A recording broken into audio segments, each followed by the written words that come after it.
Good evening. We're just waiting another moment or two as people join us, and then we'll get started.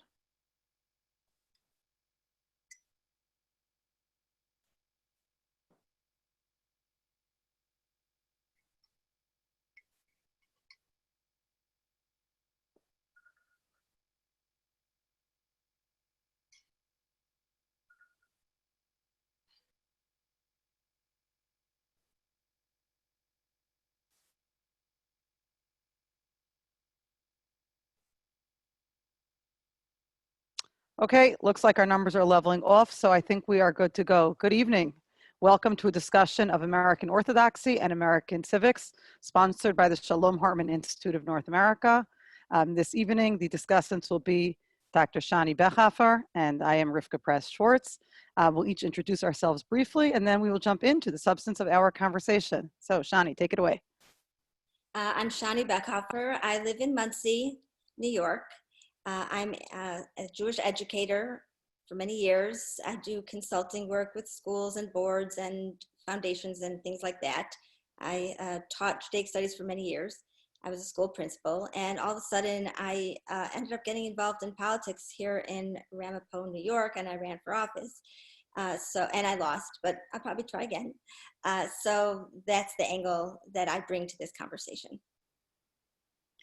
My name is Rivka Schwartz. I am an educator and administrator in the modern Orthodox Jewish community. I've spent many years in modern Orthodox Jewish education.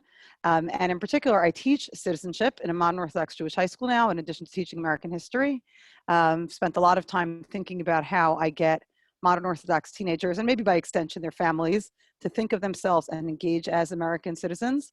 And then the particular additional interesting angle to this is that my school community, the SAR high school community, was at the epicenter of the New Rochelle outbreak of COVID-19. And we were we were in the group of the first group of schools to be shut down and quarantined on the East Coast. And so that's been a whole other interesting experience of what it means to be part of an American society in that way. And we'll get to some of that specific conversation a little bit later in the evening, although that's not the main thrust of our discussion here tonight.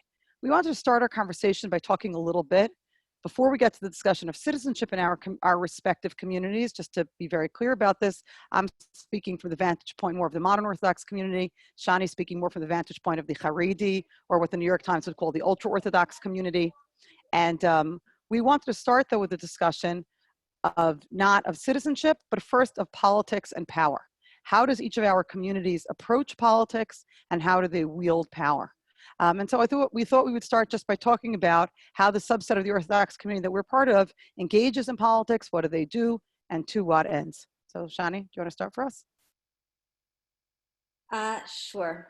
I'll start, and we'll interact a little bit. So feel free to interrupt me. The ultra-Orthodox community, I'm not sure what to call us, so I guess I'll just use that term, which is really communities, all right? There are many different communities that would fall into that subset. There's a history of wanting power, wielding power and influence, and then there's what's happening right now. So I'm gonna start with what's happening right now, but just sort of hark back to some of the models. So, one model that goes back a long, long way is the model of an individual who does politics for the community. And that would be, today they call them an askin, okay, askanim, or maybe they used to be called shtadlanim. Somebody would go to the czar and, or to the landowner and argue on behalf of all the Jews, please don't kill us, or whatever it is, and represent the community. It was usually a person of means who represented the community, and that person sort of did the politics. I'm totally excluding now internal politics inside our Jewish organizations and communities. Rivka, we're not going to talk about that, right? I mean, right? That's a whole another talk. So we're talking about externally, the land that you live. And so that model, even though it might not seem to make sense, is still a model that's very much used today in American society that a lot of the ultra-Orthodox communities draw on, right? There's a person that either runs for office and that person's supposed to represent their community, or there's a person who represents the community's interests to the people in power, And that way the community, and I say communities, that way ultra-Orthodox people who normally don't feel so comfortable with the notion of themselves, of ourselves as necessarily having power, wielding power, or that kind of thing in the world around, in the government in which we live.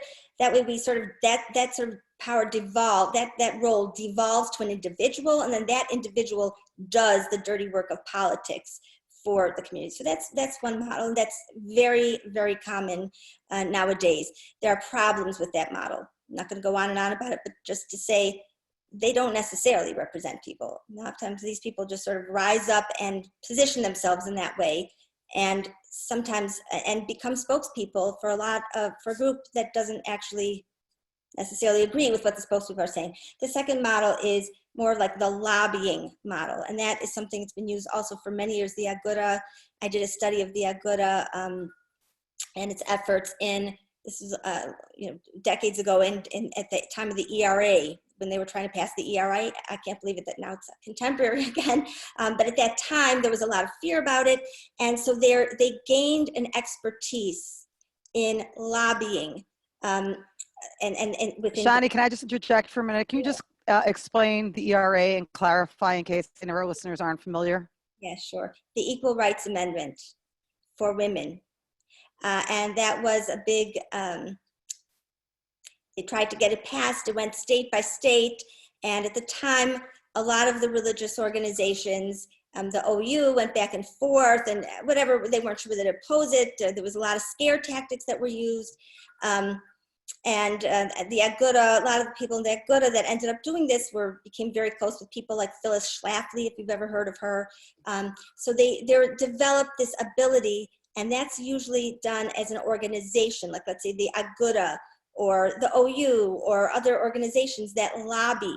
And that's how they sort of wield influence or seek to have collective power. There's an assumption that it's a matter of collective power. There's an assumption behind these models that there is a unified community that has clear needs, and then some people are there lobbying on behalf of that community. That worked when it was the czar and everybody agreed they didn't want to be killed, let's say, right? It doesn't work quite the same way today. So I'll stop there. That's my sort of introductory remarks. Rivka, why don't you introduce your part? So I'll say that in talking about the modern Orthodox community certainly engages in politics and doesn't shy away from that, in addition to various modern Orthodox organizations having their lobbying arms in Washington, which if they do nothing else, they blanket their supporters in press releases to let them know that they're being active doing something in Washington. But modern Orthodox Jews are, a major contingent of attendees at NORPAC, at AIPAC, particularly these organizations that are lobbying on behalf of Israel. Modern Orthodox Jews certainly make their muscle felt in local politics and areas in which they live. And so there's I think a lot of comfort in being engaged in politics and being active in politics on behalf of the local issues, needs, interests of the community, and also on behalf of the what are seen as the broader communal needs, like, for example, supporting Israel. So that, to give one particular case of this, Shani hails from Muncie, and many of you are probably familiar with the controversies attending to the East Ramapo School Board and what happened there, where an increasing Jewish community that doesn't send its children to the public schools came into power in the school board and could then control funding decisions for the school board. I'm trying to frame this in as perfectly neutral way as possible so that I'm just describing the facts of what happened without attaching any value judgment to it. And many people, including many modern Orthodox Jews, who like to say very critical things about the school board in about the ultra-Orthodox Jews on the school board in East Ramapo, may not be aware that that was working off of a model that was pioneered in the modern Orthodox, or at least centrist Orthodox communities in the 5 towns in Nassau County on Long Island, where the same thing happened. A burgeoning Orthodox, in this case, again, modern Orthodox community that wasn't sending its children into the public school system, came into power on the local school board, and then was able to vote on matters of taxes and financial allocations in a way they thought were more beneficial for their own community, to no small measure of criticism from others. So that kind of engagement in politics is by no means exclusively an ultra-Orthodox phenomenon. What I find the community much less comfortable with, it is very comfortable engaging in politics. It is very comfortable flexing its muscles in politics, however it is able to. What it is much less comfortable with is a kind of open and frank acknowledgement of its power or the way it exercises power. So the same community that will talk with pride about how many politicians of all stripes will show up at AIPAC because they realize the importance of coming to speak to this particular pro-Israel community, if somebody who is seen as an outsider, say Ilhan Omar, says, you know, you're flexing your power and your muscles to get politicians to, you know, to heal, that is seen as an anti-Semitic dog whistle. And so there's a great deal of discomfort with acknowledging the power and the influence that the community clearly wields in politics in some ways. And I will throw this out there, although I don't think it's going to be the thrust of tonight's discussion. When we first planned this talk or this conversation, we planned it in what now seems like a different world. And we were talking about this in January. What seemed like a really salient issue to talk about was the rise of anti-Semitism and the way that different Orthodox communities were navigating their politics and their engagement to politics around a rise in anti-Semitism. That and everything else has been knocked off of our mental screens right now by COVID-19, which is taking up all of our available bandwidth and then some. But that question of how comfortable we are acknowledging the power we wield, or certainly listening to other people talk about the power we wield, is very much connected, I think, to our concerns about anti-Semitism and about how it's being talked about. But I think this gives us an opportunity to take the conversation back to something you raised, Shani, which was the question of multiple voices in the community or one voice in the community. And the idea that these various askanim, for those of you who speak, not yeshivish Hebrew, that's askanim, like ASEC. Those people who are busy, who are handling all the business of the community. So the askanim in the community, when I was in my transition from growing up yeshivish to becoming modern Orthodox, and I was already teaching in SAR high school, modern Orthodox co-ed high school, and I once said something in Hebrew to my class, and my entire class looked at me befuddled. And these were seniors who had already been through at least 12 years of day school education. And I said to them, I don't understand, don't you speak Hebrew? And one of them looked at me and said, we speak Hebrew, we just don't speak your Hebrew. So that was when I learned I was going to have to start speaking Hebrew like them if I wanted them to understand me. But in any case, these askanim are talking as though they represent an entire community that speaks with one voice, which raises interesting questions about people in that community who might not share that position or point of view, and how much room is there in each of our respective communities for individuals to differ from the communal political consensus as represented by these activists, by these actors, by these speakers who stand up to speak on behalf of the whole community. And I just want to mention, by the way, and I'll respond to that if you have questions, you can put your questions, in the Q&A section, and then we will see them eventually, and we will try to address them. We'll also leave time for questions at the end. Yeah, so you're saying that, Rivka, that about diversity, and I want to respond to one thing about this, which is the notion about anti-Semitism being off the chart. Okay, right now, and we'll talk about it at the end about the COVID-19, but I just want to put a little bookmark there, a little placeholder that actually I think it's going to be coming right back very soon, and in a nasty way. Yeah, the question of how unified are our interests, and why did that change? Because I think there was a time that the interests that Jewish interests in America were sort of uniform. And then there was a time when it became sort of divided by class. I think there was a lot of issues of class that created different issues and excluded a lot of the Orthodox community from being sort of represented in the collective Jewish notion of what we want. And so there became this sort of alternative notion of what the ultra-Orthodox community stands for, what we want, what's good for us. And it was often in contrast to what the organized Jewish community was advocating for. And a deep sense, at least in the ultra-Orthodox, and I'm not sure about the modern Orthodox world, I haven't really looked at it so much, but there's definitely a deep sense of alienation from the organized Jewish community, which went both ways. There was not really much interest in engaging with Orthodox communities for a long time. And consequently, there was this idea that, we're going to have to sort of do stuff for ourselves. And I'll address that a little bit more, but Rivka, did you want to say more about this idea of like sort of normative politics or dissent?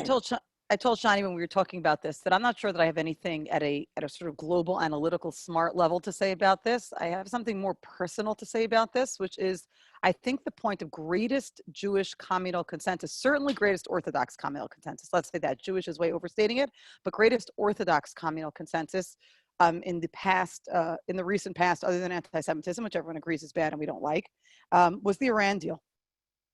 And the Orthodox communal consensus around the Iran deal was absolutely, resoundingly, entirely, utterly negative. All of the mainstream Orthodox organizations, modern Orthodox, centrist Orthodox, Haredi, right-wing, ultra-Orthodox, everybody was against it.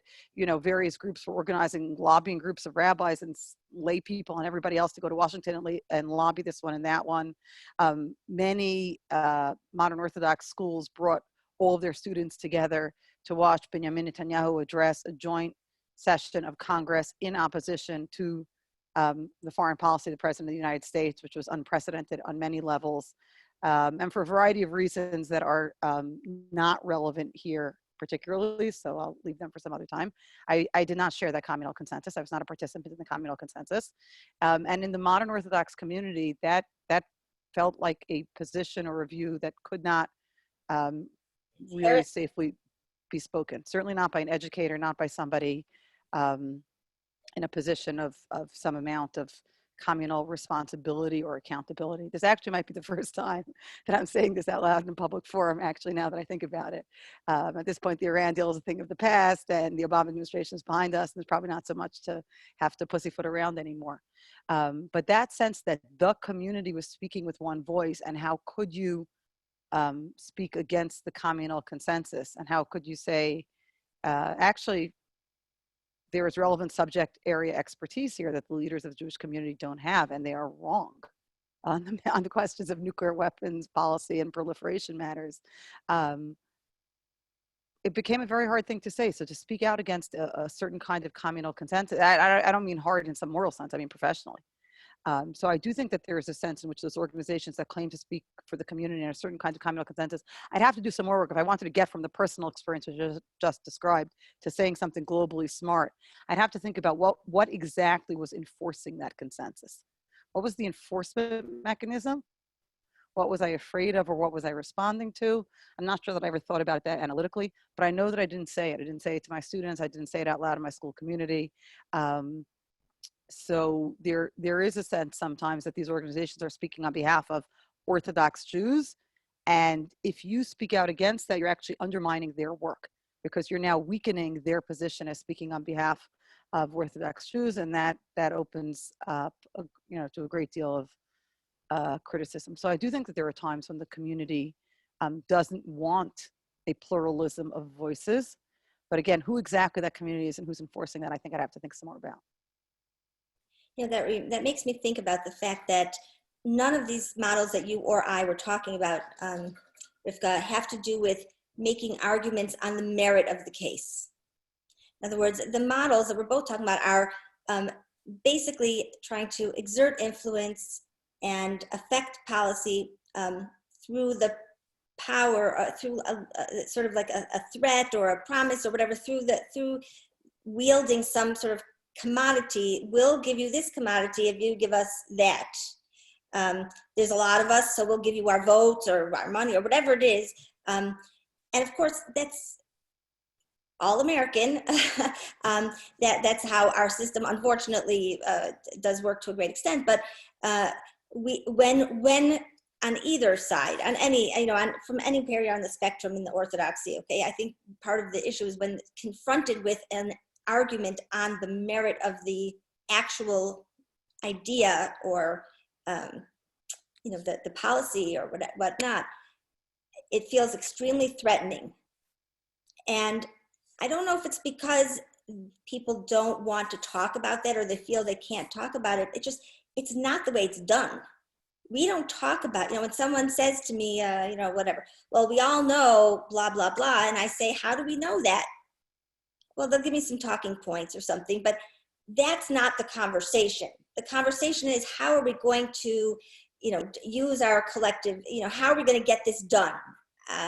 And so I want to talk about a little bit about the Soviet Jewry movement, which I think is sort of some of that notion of American Jews getting together, wielding power. I think some of it goes back to that.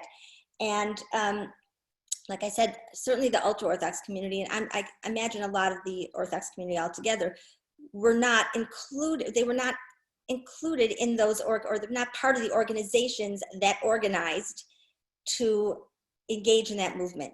So when I think about the Orthodox participation in the struggle for Soviet Jewry, I think about the Chabad. I think about the Lubavitchers, who were very much involved there, and I think about Mayor Kahana, who was very agitated for this. And I'm going to mention his name and talk about him a little bit because, as uncomfortable as it is, he was an influential figure in his time, and I think when I think about it, I think he sort of, there's something to learn from that. He spoke when I was in high school. I still remember, I think I was in 7th or 8th grade, and you guys don't know how long ago that was because I'm wearing a wig, but it was quite a long time ago, all right? And he came and he spoke in our school, and it had nothing to do with Israeli politics or anything back then. The whole speech was about how the organized Jewish community, or how the people in charge, the people with power are all corrupt. They don't know Judaism. They're wrong. There are all these people in power, and we must not get sucked in by them. We want to defeat them. It sounded very much like contemporary, the Donald Trump. It honestly reminds me very much of the Trump campaign in that sense of sort of like, well, I'm an outsider, and we have to do things totally differently because they're the people who are entrenched are out of it. And so I think that that's something to think about, that I think about when I think about sort of ultra-Orthodox or the Orthodox engagement in political action. It's worth saying also that in the struggle for Soviet Jewry, that I guess modern Orthodox Jews is as good a term to call them as any. Yaakov Birnbaum, the student struggle for Soviet Jewry. So there was, a significant amount of activism there, although also a youth-oriented movement that I think was oriented against what was seen as the passivity or whatever of an older generation. We had talked about, as we move from discussing politics and power to talking about citizenship, of using the current case or the current example of how our respective communities have responded to or have dealt with the COVID-19 crisis as a lens into the conversation about citizenship as we move from politics and power to talking about citizenship. And I think I'm going to take this one first and then hand it over to you. I think that there are a lot of possible ways to define or think about citizenship. I've spent a few years now thinking about how to teach citizenship to modern Orthodox Jewish kids in modern Orthodox high schools. But for purposes of this, I'm actually going to pick up on something you said and something I've been thinking about a lot, which is that engaging in politics in a transactional way. I'll give you my votes if you give me what my community needs. Whether what my community needs is funding for my schools or Iron Dome missiles for Israel, it's I'll give you my votes if you give me what my community needs. And that's a certain kind of politics. Eitan Hirsch, who's been teaching for Hartman Institute, recently published a book called Politics is for Power, which is that, in fact, that's exactly what the goal of politics is, to accomplish specific, concrete things. But when I talk to my students about citizenship and I think about citizenship, I talk and think about a bigger question of what's the right way to shape a society? How are we going to shape a society? In the words of Dr. Tamara Mantwiel, who's taught me a lot of what I know about citizenship, how are we going to shape a society so that it supports human flourishing? Not just so that it supports me or my institutions or my community or my religious community or my needs, but so that it supports human flourishing. And again, fully understanding that every interest group in American history, for as long as there has been in American history, has advocated for its own interests and maybe in a transactional way. But I would hope for my students, and I would hope for the community that I see as a community driven by values, that one of those values would be to think about how can we support human flourishing. There's a lot to say, or I'll say one sentence about this. I won't say more, maybe I'll come back to it later. But the evangelical Christian community has always struck me as an interesting counterexample to the Orthodox Jewish community, certainly the modern Orthodox community. The evangelical Christian community often does engage in American politics in ways that they think will move all of American society to being what they see as more just and more godly. For purposes of this conversation right now, I don't care if you agree with their ends of what they think makes American society more just and more godly, but they know what they think it is, and they are working not just for their own communities, but to bring an entire American society along with them in a way that I don't think that the modern Orthodox community, or for that matter, the right-wing Orthodox community particularly does. All of which is by way of saying a question came in that most studies note that American Orthodox Jews are primarily Republican. Can I discuss my understanding of why this is the case? I think that has a great deal to do with the particular interests of our community, both its financial interests and its current understanding, much of the community's current understanding of what its supporting Israel interest looks like. And I think those things move in that direction. And I think that I'm going to say two things about the current crisis and how it has me thinking about citizenship. And this is the first one. I don't think our community has spent a lot of time, and I mean the modern Orthodox community, in its voting and thinking, what's the best way to structure an American society that can take care of all of its citizens, that can be resilient in the face of threats, that is well governed, that honors the rule of law? I just don't think those are the questions we've been asking ourselves. I think we've been saying, what candidate is better for the ways that or what party, or what is better for the ways that I think about the more particularistic interest of our community being. And I think that although I would like us to care about citizenship for sort of more high-minded reasons of taking responsibility for the collective, I think this has reminded us that ultimately we are situated in the collective. And without attending to those broader questions of the well-being of the whole, ultimately, and in sometimes really pretty horrifying fashion, we can find out that even if we care for our own institutions and our own needs, if we don't care for the well-being of the collective in certain very fundamental ways, that hurts all of us. So that's one thing that I will say about this current crisis and how it makes me think about citizenship. And the other one is something, as I've been thinking about citizenship a lot, there are ways in which modern Orthodox Jews aren't great citizens in ways that are distinctive from the ways other Americans aren't great citizens, and other ways that we're not great citizens that align with the ways that other Americans aren't great citizens. There's a long history of the decline of citizenship and of citizenship education in the United States, and the decline of people's focus on an investment in citizenship. This is by no means distinctive to the modern Orthodox community, and there's a whole stack of books on that and people in schools trying to bring citizenship education back. But one way in which I think maybe our community's disinvestment in citizenship is different than the bigger American story is that a part of the bigger American story over the past number of decades has been people's increasing isolation, atomization, not joining, not being part of things, whether that's sports leagues, whether that's social groups, whether that's religious communities, whether that's all labor unions, all kinds of things. But Robert Putnam, in his title of his book, famously called Bowling Alone. That Americans are increasingly bowling alone.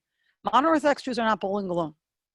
We have an enormous, rich web and network of communities, community, connecting us, holding us up, weaving us together in all kinds of ways. And I think we may have felt we didn't need an outsider. We didn't have to think about, not ideologically, modern Orthodox Jews say they're open to the outside. We don't say we're closed off from it, but everything we need, every need we have, so we think is being served, every social function, every chesed, is being served by the community we're in. So like, we're good, we're taken care of. And then first of all, something like this happens and reminds you, okay, and then sometimes you need the CDC. So, or you'd like to have a CDC that's worth needing, and then your own community can't take care of you. And the other thing that was fascinating here, and then I will stop and hand the floor over to you to talk about, I think I just did both COVID and citizenship all in one extended package. This really fascinating thing that the community that's been our greatest strength was actually literally the vector for transmission of disease, and it is what got shut down. So now I'll tell you an insider story. As I told you, the SAR high school community was part of what was called on the CDC website, the New Rochelle cluster. So that person who was referred to on the news as the New Rochelle lawyer is an SAR parent. His children attended or attend SAR. And so we were shut down and quarantined very early. We were shut down on March 3rd and quarantined on March 4th. So we've been at this party for a long time already. And on March 3rd, there was a meeting between the head of the New York State Department of Health and principals of SAR and the rabbi of the Shul New Rochelle and various other people kind of just trying to get a handle on the situation when nobody knew which end was up. And they were talking about that the sort of best practice was supposed to be you quarantined everybody who'd been in a room with the infected person. And so I think someone sort of dismissively said, we'll trace his contacts, we'll figure out who he's been in a room with, we'll put those people in quarantine for 14 days and finish. And somebody explained to the New York State Health Department or the Health Commissioner, Shabbos morning davening in the Young Israel of New Rochelle. And then on Sunday, he had gone to a funeral. And then he had gone to a joint bar bat mitzvah. And it rapidly became clear that you weren't talking about quarantining a handful of people or a dozen people. You were talking about quarantining 800 to 1,000 people. And on that first day, the response actually was, oh my gosh, if it's that many people, maybe we won't quarantine them. Because they didn't begin to realize what the network and the web of the connections community looked like. And so we weren't quarantined that first day. And then they came back to us the next day on Wednesday, March 4th, and they said to us, never mind, you're all in quarantine. And they put the entire Sarah High School community of 700 people and the whole Young Israel of New Rochelle community and in quarantine. But they didn't even have them. And Governor Cuomo actually mentioned it once in a press conference where he said that the particular web of connections in this community made containing the spread harder, and they weren't quite prepared for dealing with that. So that's the thing that we pride ourselves on. That's the thing that maybe for us replaces citizenship as meeting a certain kind of need. Then it becomes the vector of the spread of the disease, and then it all gets shut down. Although that's not part of my conversation about citizenship, and maybe Shani, you can talk about it more and how this plays out in your community if you want to. I'm not going to talk right now about the impact of the closing of minyanim, shuls, and schools in our community, but all of that, watching that very thing that has been such a source of both strength and pride to so many of us, first become a vector for disease transmission and then be taken away, has been a really challenging and complicated piece of all of this. So now I hand you the floor, both for COVID-19 and for citizenship. Wow, that's a lot. So I'm going to pick up that story with the COVID stuff and then go back to the question about being civic-minded and citizenship and all that. Because what happens is that I guess the bat mitzvah that the lawyer had attended, there were two people from Muncie who were on the catering staff or waiters. It's not clear to me what they were exactly.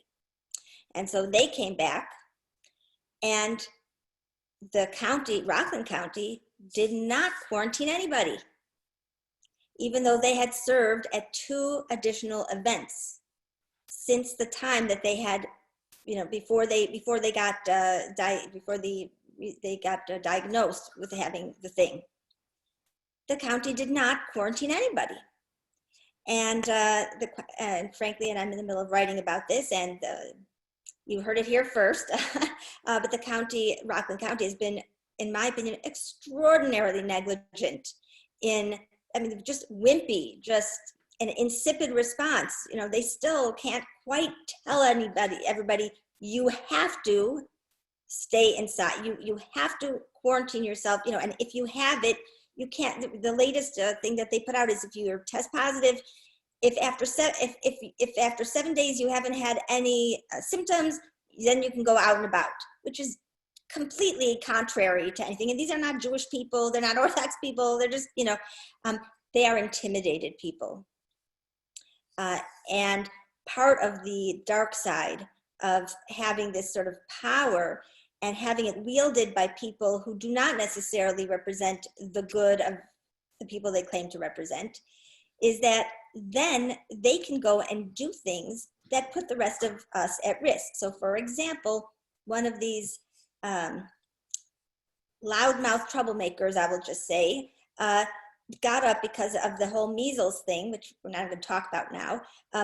And when they got their first briefing from the county about this new, the coronavirus and all that, the one thing he stood up and said was that you better not target the Orthodox community with testing in an anti-Semitic way.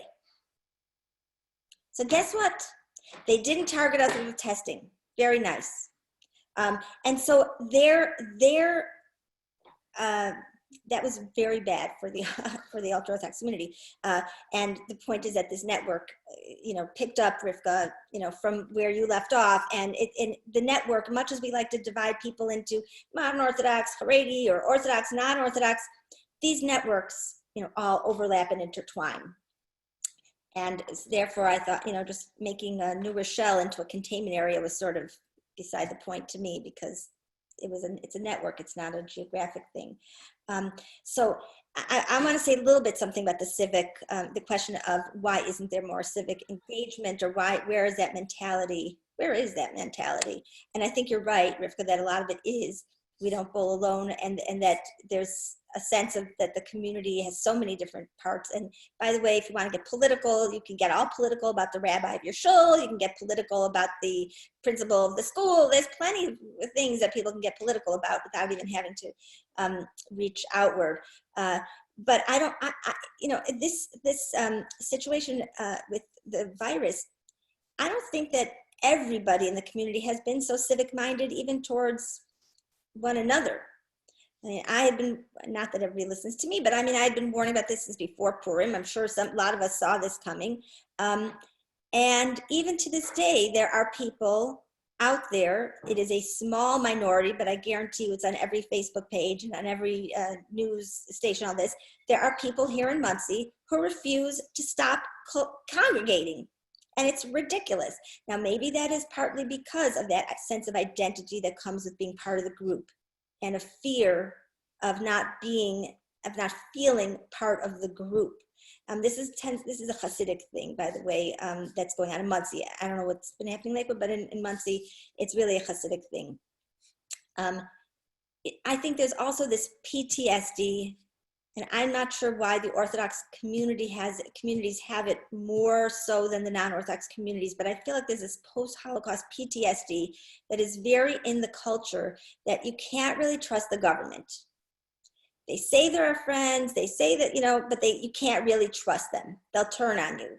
And it's a very Jewish thing, but it's definitely a very Orthodox thing. And so you have people who don't have the internet, don't have smartphones, don't have, that stuff. And they get the news that, the government says you have to stop going to shul, you have to stop doing this, you have to stop doing that. And they really are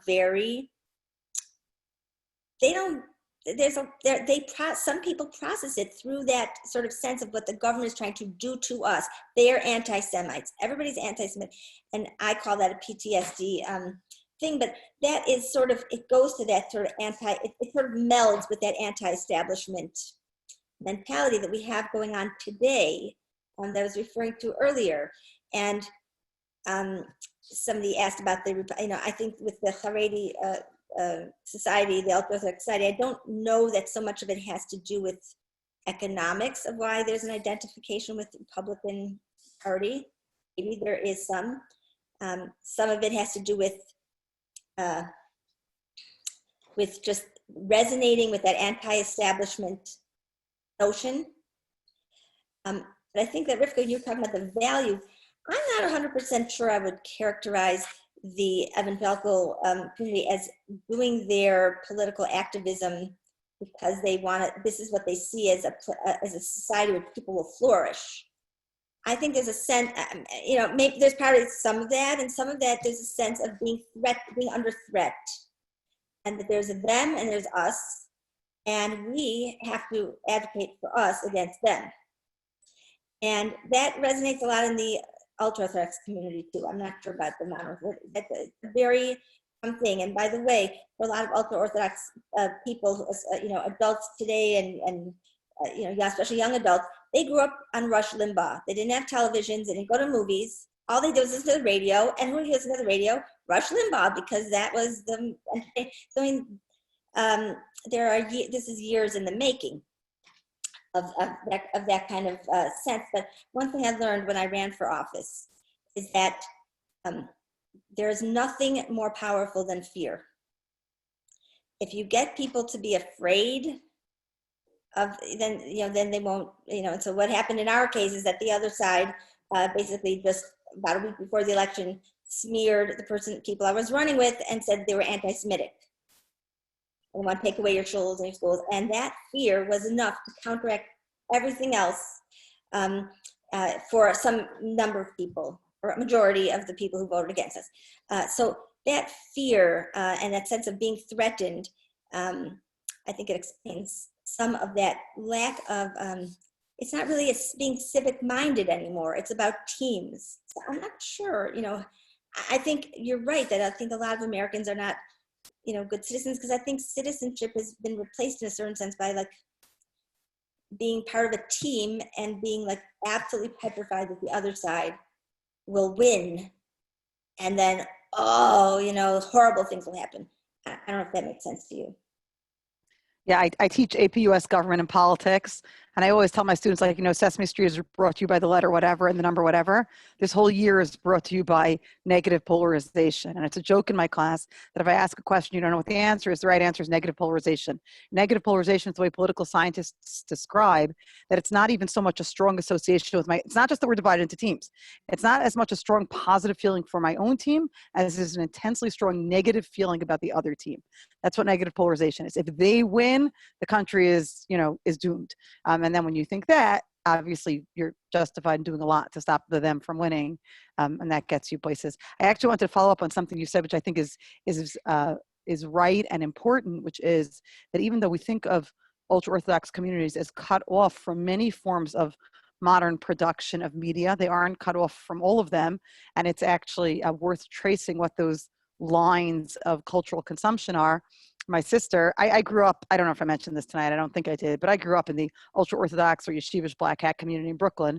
My whole family's in that community. And so my sister called me one day a year or two ago.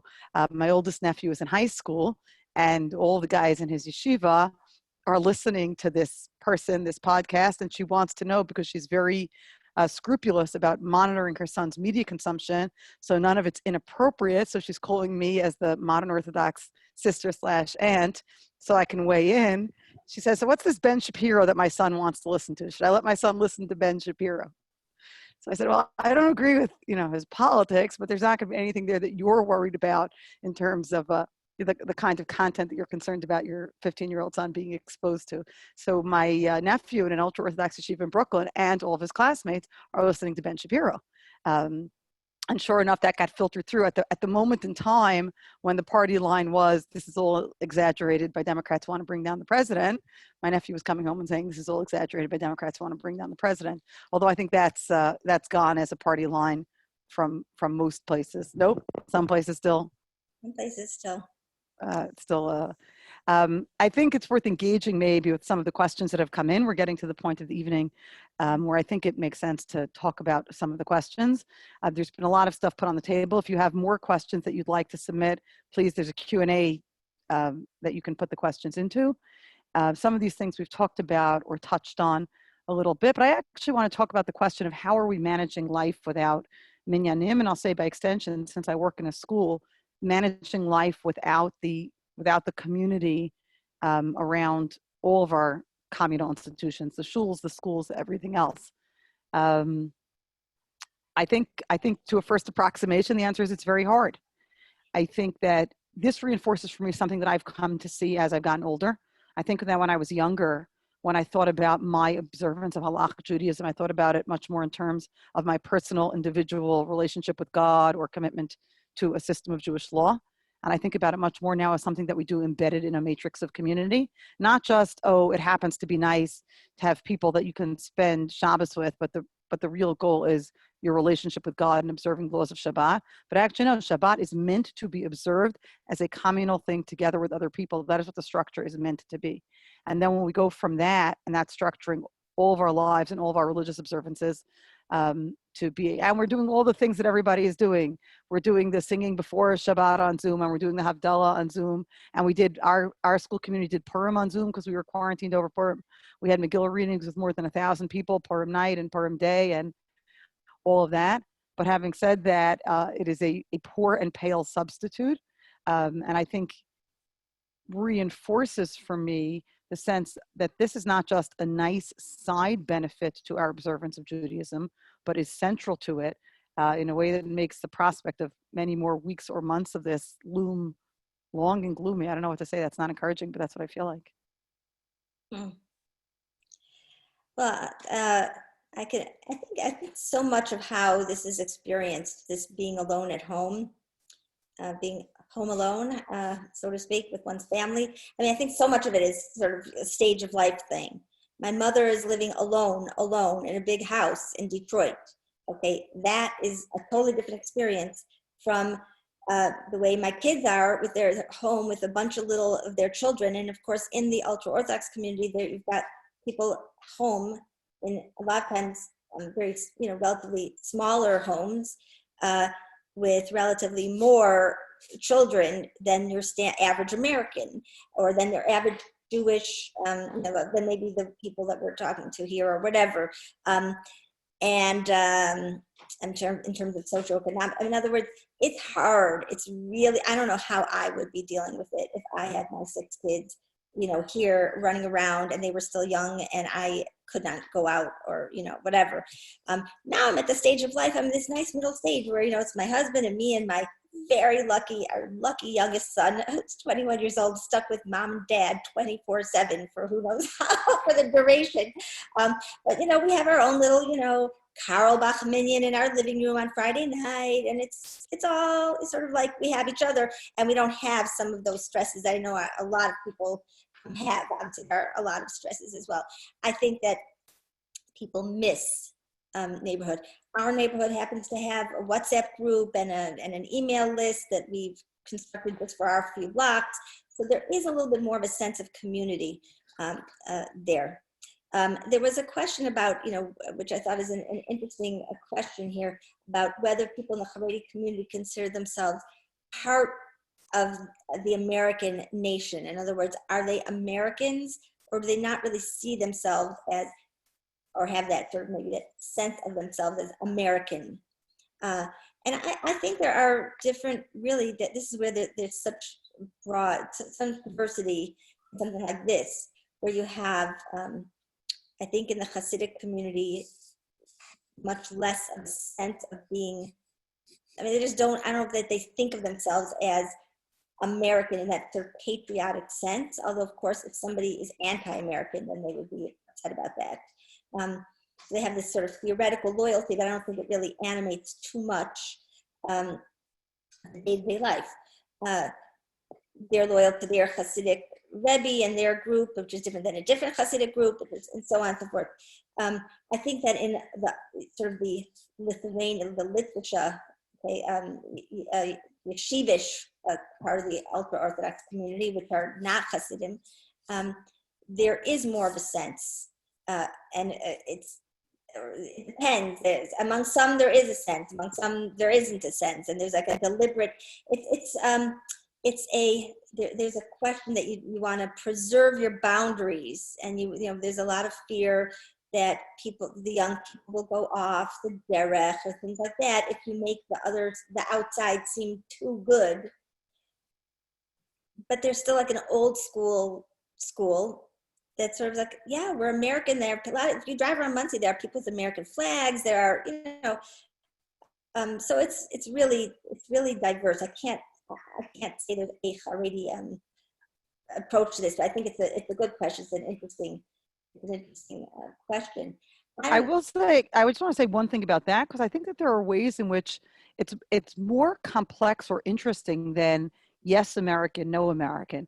There are ways in which the Haredi community marshals particularly American rhetoric or ways of talking towards their own particularistic ends, right? So as an American, I have a right to freedom of religious expression. And as an American, I have a right to freedom of association. And as an American, and you will actually often find in the Haredi community a narrative which supports, their particularistic commitments or institutions or ways of living from a profoundly American way of talking.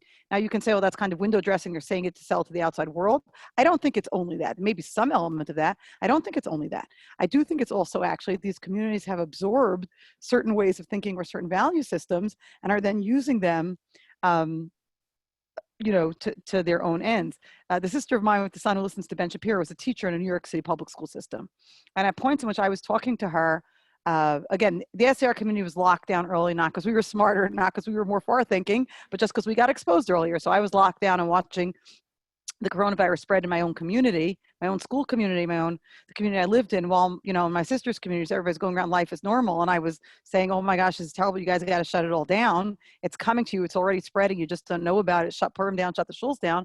And at some point, my sister said to me, New York City public schools are still open. I'm going to work every day in a school of 4,000 kids. It can't possibly be that Minyanim have to shut down when New York public can be open. So that's actually an interesting rhetoric of citizenship. I am part of a broader New York City community maybe towards an end that, you know, in retrospect, we all realize New York City Public should also have shut down earlier, but is in fact saying we don't have to stand out. And I do think that for all of the very justified concern about people in the ultra-Orthodox community who weren't heeding instructions and social distancing or whatever else it was, and that is certainly concerning and needs to be addressed and dealt with, I think it's also worth understanding New York City Public Schools didn't shut down until March 16th. And even after they shut down, for students, teachers were required to go in for a few days more. So you're gathering hundreds of teachers in public schools. And so there is, you know, a stance for the community to say, you didn't look like you're taking it all that seriously, but then we get together 15 men in a minyan and all of a sudden that's a disaster. I want to move on from that question to a couple of interesting questions that have come in about gender, which is hard to get into in general without 3 hours to talk about it. But a little bit about the intersection or the nexus of gender, citizenship, and our own communities. Does our gender make it easier for us to see or navigate the tensions between our communal affiliations and our commitments to American citizenship? And does gender make any difference in political engagement in the Orthodox community? I guess I'll take this one first, and then Shani, you can address it, and then maybe we'll get close to wrapping up. I think about gender in the Orthodox community a great deal. That's probably the thing I think about the most. American citizenship is number 2 on the list, Orthodox Jews and American citizenship. But I actually, until now, have never thought about whether there was any intersection between my thinking about gender and my thinking about the Orthodox community and citizenship. Certainly not obviously or explicitly. There's no obvious or explicit connection there to me. The only thing that I think plays in a lot of ways is that within the Orthodox community, if you're a woman, as much status, power, whatever it is you have achieved, you're never at the top of the pyramid. That's just, you're never the person in the ultimate power positions. You know, I'm not arguing for myself as an outsider. Obviously, I'm an administrator in a high school, but still, right? It is a communal structure, which at its top is an entirely male communal structure. And I think maybe that position of being a little bit at a remove from the seats of power gives you in general, a place to look at the community a little bit more as an outsider. I've had it explained to me many times by men in positions of power that I don't understand how it works. And I don't understand why they needed to take this stance or they needed to support for or advocate this thing. And if you'd only be there, you'd recognize why we had to say this or not say that. Yes, I know you don't let me be there. So in the position of not being there, I am freer to say, I don't think it was wise to say this or to not say that. So I'm not sure that I can think of anything that's particularly about gender, but the structure of the community does mean that by virtue of my gender, I'm not the ultimate insider. I'm plenty an insider. I'm not denying that, but I'm not the ultimate insider. And maybe that gives me a vantage point to look at things a little bit differently. You know, it makes me think because here in Muncie and in Ramapo, when I ran for office and before that and since then, it is mostly women who are showing up to the zoning board of meetings and the planning board meetings and all these things and protesting and writing speeches and all that stuff. I'm talking about Orthodox women, okay, that are protesting the overdevelopment and all that. And you know, partially maybe because it's just seen that the men have the more sacred duty to learn, and women, I think it's been this way throughout history, you know, in Orthodox communities, that women were more involved with business, with, you know, making money for the family. I know it sounds sort of contradictory to what you might assume, but there is that is true. And the fact is, I didn't really want to run for office. I mean, I am an educator. Why would I want to run for office? I could not get anyone else to do it. And I thought for sure that there was going to be an issue with me being a woman, and that turned out not to be an issue at all. So, you know, I think there's engagement. I think that maybe just like in America at large, diversity at the top, you know, in the establishment, you know, people in charge, there isn't much diversity. And when you bring women in, there is going to be, and that's why you always want to have, you know, women in the boardroom, women, you know, because it's going to be a different voice, a voice from a different vantage point. And maybe, like you're saying, the vantage point is just not one of the guys who's been running stuff for the community forever. And I'm sure that I know there are plenty of men who feel that way too and disagree with it. So, but I think there is something there. I don't really know how to explain it, and it seems sort of not what you might think. It seems a little counterintuitive, but I think it's true. You know, there's so many fantastic questions here. I want to say one more thing about the coronavirus and the sort of non-compliance. And, you know, one of the things that has been, a lot of women in the Orthodox community have been very horrified by non-compliance, by examples of non-compliance. There are men too. I know my husband writes about it on Facebook and so on, but, and maybe I just hear more from, at this point, you know, whoever I have, you're not walking around and hearing from everybody, but there's a lot of anger in the Orthodox community at those who are not complying, in the Haredi community, at those who are not complying, because A, you know, for all the reasons we would all be angry at it, and B, and this sort of harks back to something we were saying much earlier, because it makes us, it arouses anti-Semitism. It puts Haredi Jews into the limelight in a way of like, well, you guys aren't following the rules. Never mind the beaches in Miami where, you know, I guarantee there were not too many Haredim in the beaches, in the water in the beaches in Miami during spring break. But still in all, it's just, it feeds in to an assumption. There's a lot of sensitivity to that. Now there's not enough time now to really go and unpack the whole thing. I'd be happy to talk about it at some other time with people, or if you want to try to find me on Facebook or something. You know, maybe not that I don't check Facebook all that often, but I'll try to check it sometime. You know, but the fact of the matter is that notion of anti-Semitism, that fear of anti-Semitism, of drawing the eye of people who want to see something there.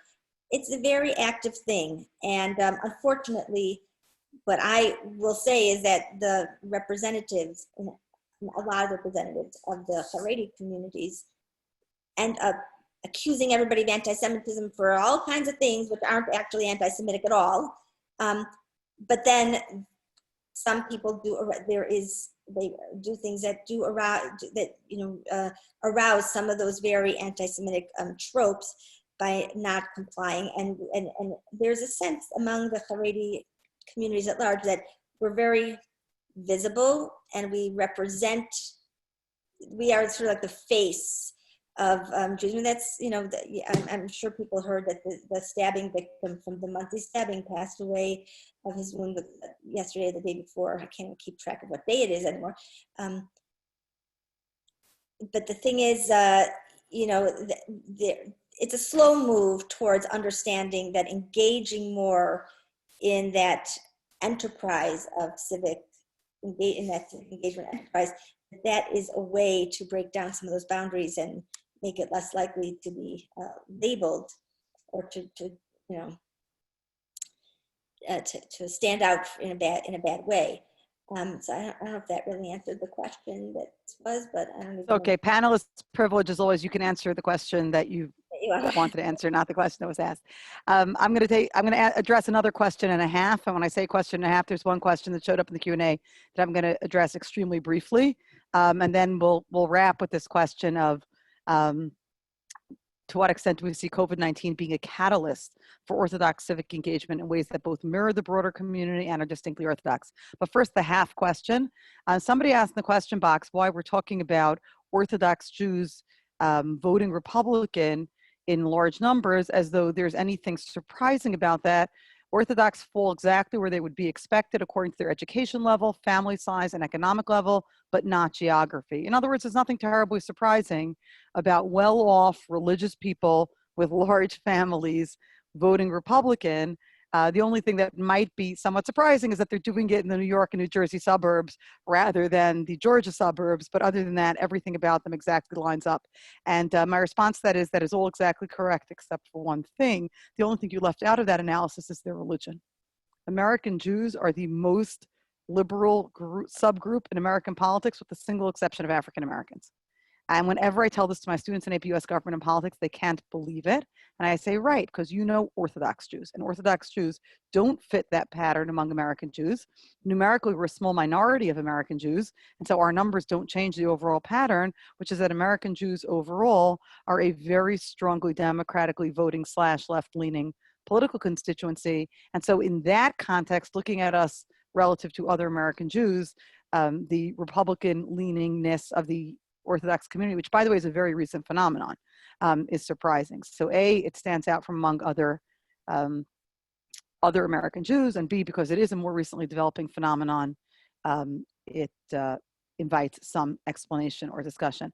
I want to say one more thing about that, and here I've been quoting Hartman North America faculty fellows all night long. I'm going to quote one more Hartman North American faculty fellows, and that is law professor Michael Avi Helfand, who's also a Hartman North America faculty fellow, because often when people start bandying about broad generalizations, he asks for data. Like, how do you know? Why is that true? The Orthodox community does this, or the Orthodox community does that. And in some conversations that he and I had around the 2016 election, he inspired me to go look at, you can find this online. If you go Google it, you'll find it. A precinct by precinct map of the 2016 election, votes in each precinct in the United States. This is not polling. This is not what people were predicting. It's actual counted votes in every single precinct in the United States, mapping where a majority went for Clinton and where a majority went for Trump. And it is actually striking to look at those maps, because many of the modern Orthodox neighborhoods that and again, I speak only about the modern Orthodox community here. That's the community I know. I don't speak about the Haredi community, but many of the modern Orthodox communities that your gut sense, or maybe not your gut sense, but certainly my gut sense, was that they were more right-leaning, more Trump supporting, whatever you'd like to say. In fact, that's not what the actual voting data show. It's not what the actual voting data show. And there are many interesting ways to try to understand that or break that down. Is it because it's New York, New Jersey, the Electoral College?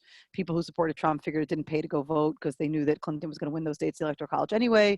Is it because even, a very heavily Jewish suburban community is not exclusively Jewish, and other people in those communities, they were the ones casting the majority of the votes? Is it because, there are a lot of is it because as you could think about, but it's worth saying that the data, while the data do support both a Republican lean and a pro-Trump lean in the Orthodox community, and I think in the modern Orthodox community specifically as well too, although I'm less certain about that, the actual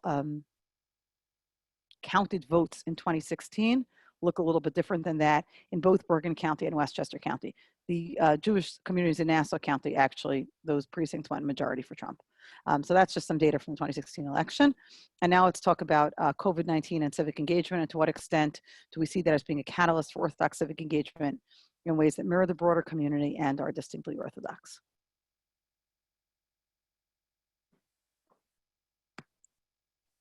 Are you asking me to start talking about that? Do you want to start talking? I'm trying to find that that question. I think just on the question about the voting and the Republican and all that, I think that to a large extent, the Orthodox community is the suburban mom. A lot of the Haredi community is the suburban mom, that proverbial suburban mom that everyone's trying to get to vote. The question is whether this is going to make people more engaged in civic. I don't see the question about the COVID-19. In the chat box, again, to what extent do we see COVID-19 being a catalyst for Orthodox civic engagement in ways that both mirror the broader community and are distinctly Orthodox? Well, I'll say something, which is that, and I don't know, and I sort of hope so. There has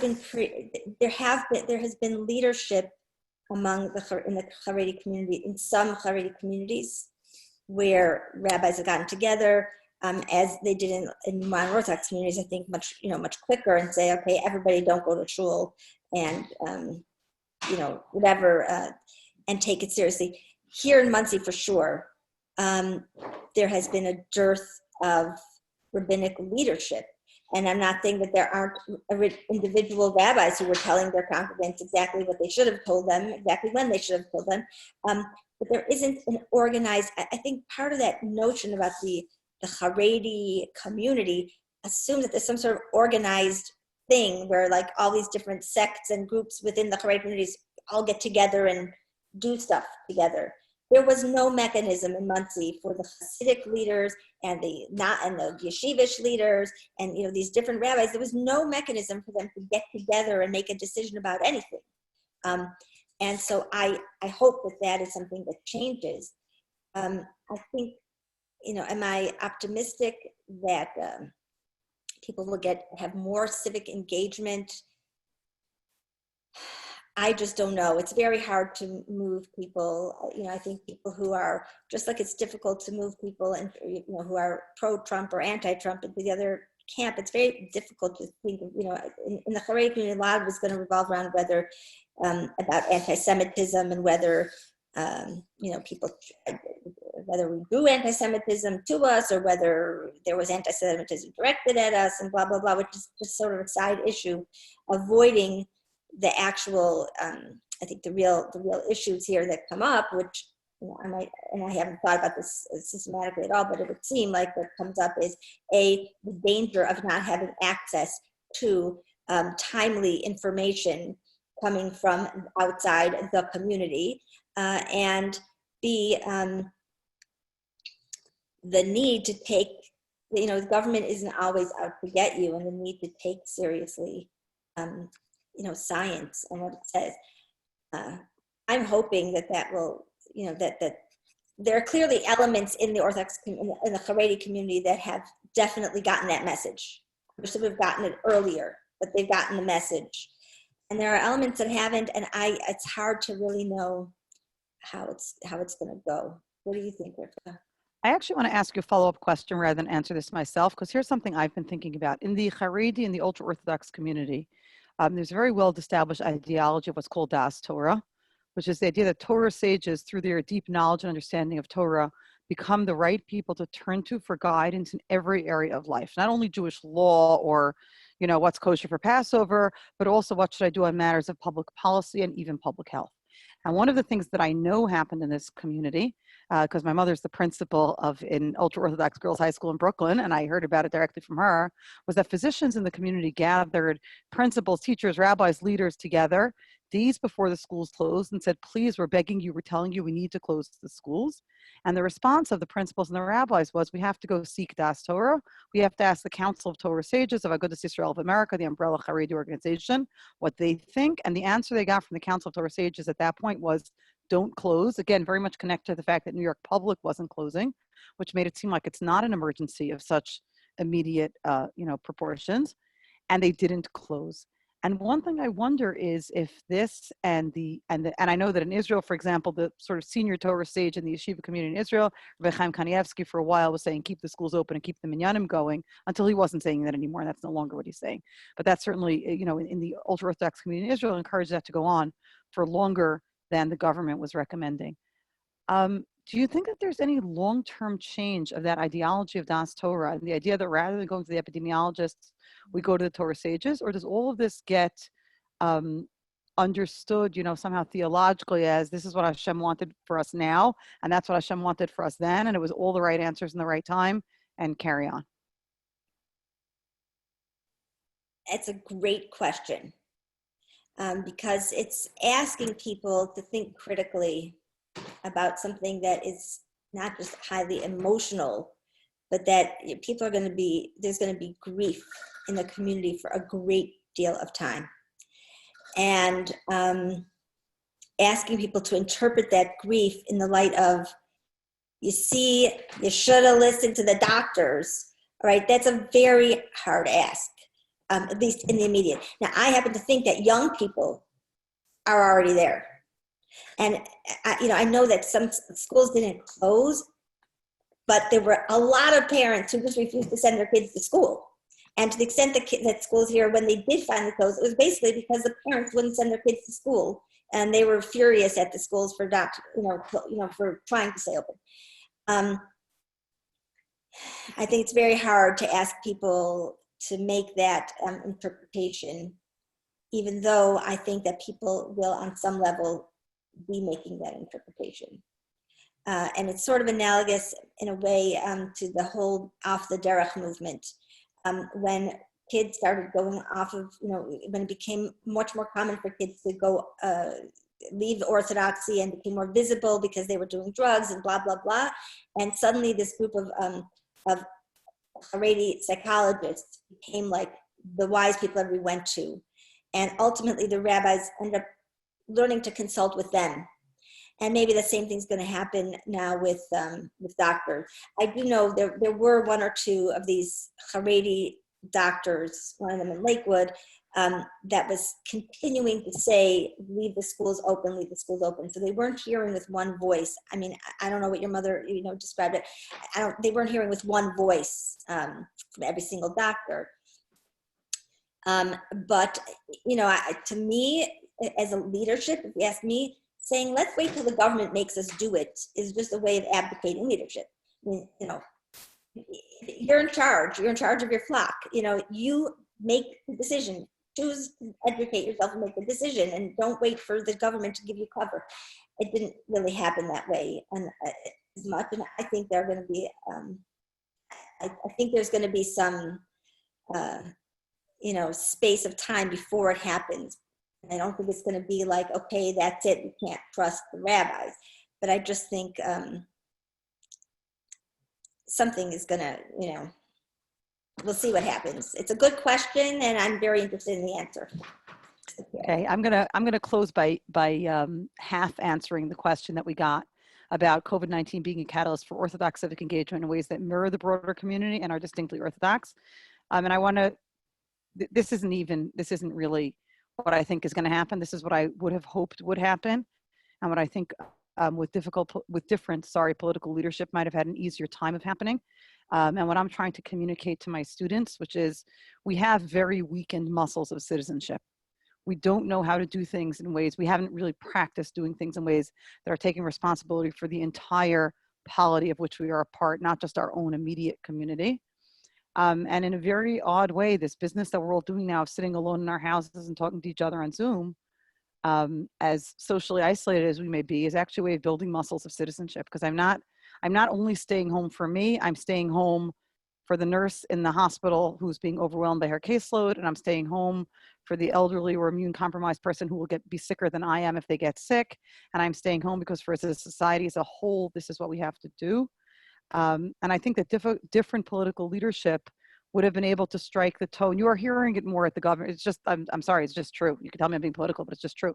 You're hearing it more at the level of some governors than at the national level, of communicating to this, of conveying this, of kind of asking people to rise to a moment of, don't view this as a giant annoyance that somebody imposed on you that you can't go about your life, but view it as a way that we are actually all doing something together collectively for the common good, even if we're doing it together collectively for the common good by sitting at home on our own. And I will say, whatever one thinks of his subsequent actions in responding to this, when the state of Israel first went on whatever version of lockdown it's on, Prime Minister Netanyahu gave a speech in which he said this in a very powerful way.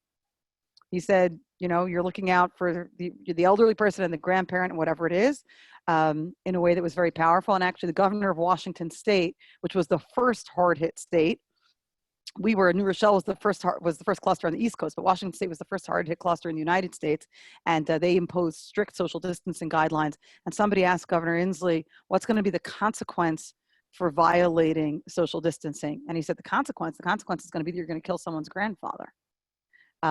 Meaning this is not about someone's going to punish you. Is it worth it for me? Is it not? It's my own individualistic calculation of cost-benefit analysis, but it's we as a collective are looking out for each other.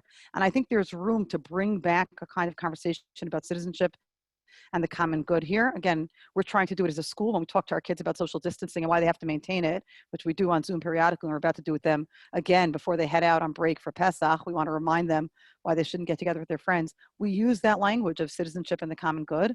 And I think that there was a moment here where that could have been a message that had been conveyed to the American people as a whole. Unfortunately, it hasn't been, but I think we can work to try to convey that message. And certainly beyond educational leadership or rabbinic leadership or other communal leadership, political leadership at levels other than the national level have tried to convey that as well. So thank you so much for joining us. Oh, Shani wants to say one more thing before we thank you for joining us. Which brings us right back around the circle to democracy, because democracy cannot be delegated. That's the whole notion, is that you can't have an askin that does your politics for you in a democracy, right? And I'm saying that language, that's true for Americans in general, which I think we've lost a lot of that sense that the individual decision-making, impacts everything, and that it's your responsibility to figure out what's going on and how what you're gonna advocate for. And so I do hope that, like you said so beautifully, Rivka, that there's sort of a resurgence of that notion that of the role of the individual in a democracy, which is that you have to know what's going on and you have to contribute. So let's optimistically look for that, and hope that everybody stays healthy and protected. Thank you all so much for joining us tonight for this conversation about American Orthodoxy and American civics, sponsored by the Shalom Hartman Institute of North America, which is putting on all sorts of other content through Hartman at Home, which you can find wherever you found this, and enjoy it and have a good night. A Chag Kasher v'Sameach, a wonderful Pesach, and stay home and stay safe. Yeah. Amen. Good night. Good night.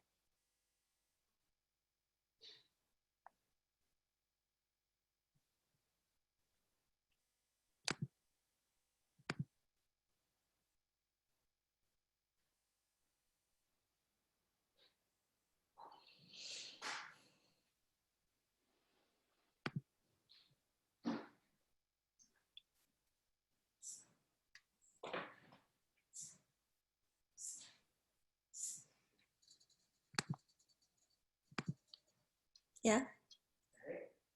Almost.